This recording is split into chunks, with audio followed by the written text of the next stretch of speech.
issues involved for governments and private power developers in the Middle East market? How different is this market from others?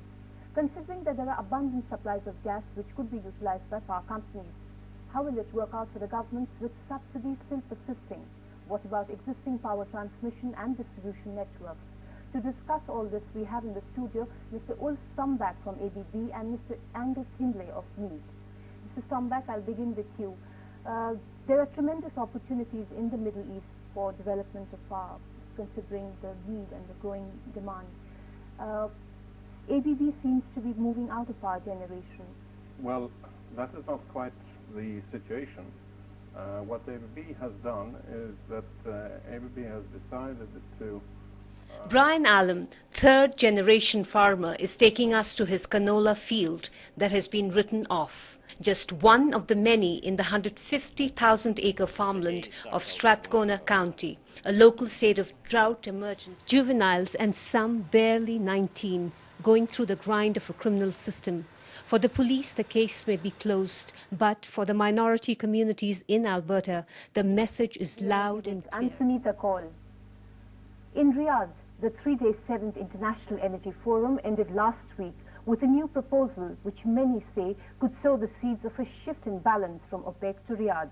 The Crown Prince Abdullah bin Abdulaziz bin Saud mooted the idea of a permanent secretariat for the forum in Riyadh. Well, in this, our first report on the three-day forum, we look at what the forum has achieved so far and the proposal to set up a new secretariat. What the power requirements of the region are and the progress made towards privatization. Rapid growth in population and rising pace of industrialization is pushing demand for electricity in the region 2 to 3 times the international average. And in some cases, like the UAE, it is reportedly rising at 10% a year. Let's look at a bit of statistics first. 2006, the Middle East requires an additional capacity of 92,275 kilowatts, nearly half the existing installed capacity of 150,000 megawatts. And the estimated cost is nearly $94 billion. There are some estimates which put the Middle East funds requirement at approximately $300 billion until the year 2010.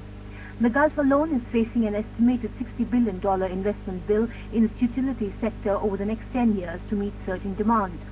Of particular interest is Saudi Arabia, where the scale of the investment required in the power sector dwarfs that of the other Gulf states.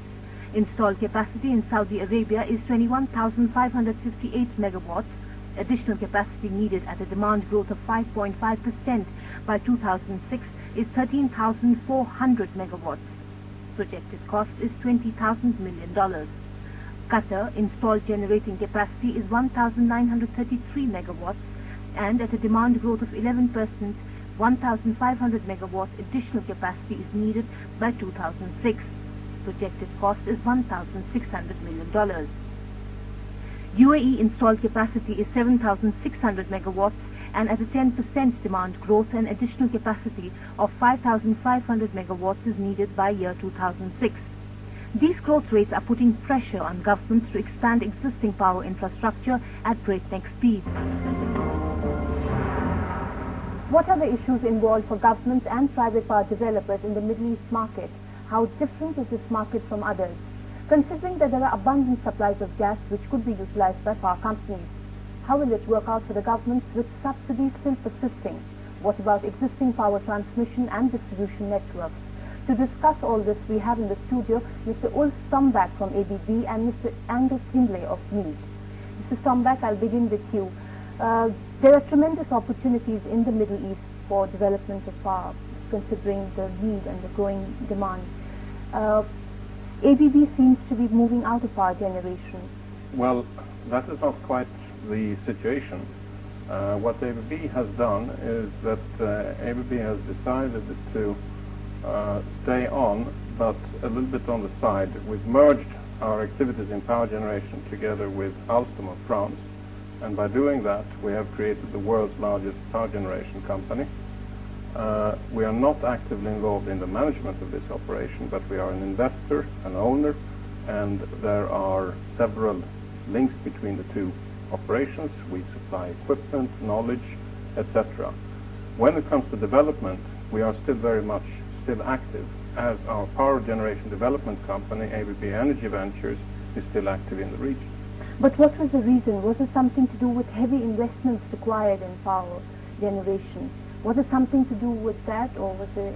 What ABB has decided to do is to free up capital tied up in assets, power generation manufacturing.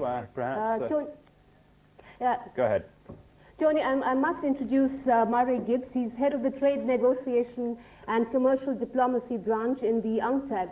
And it's very important that we talk to him about the negotiating power that these OPEC countries have as far as the WTO is concerned. Mr. Gibbs, what's happening? I mean, they're not approaching you as a bloc. Are they aware of their negotiating power? Well, basically our role is to support developing countries in trade negotiations. And there are negotiations going on right now that are quite important for energy-producing countries, particularly in the area of energy services. These negotiations are already underway.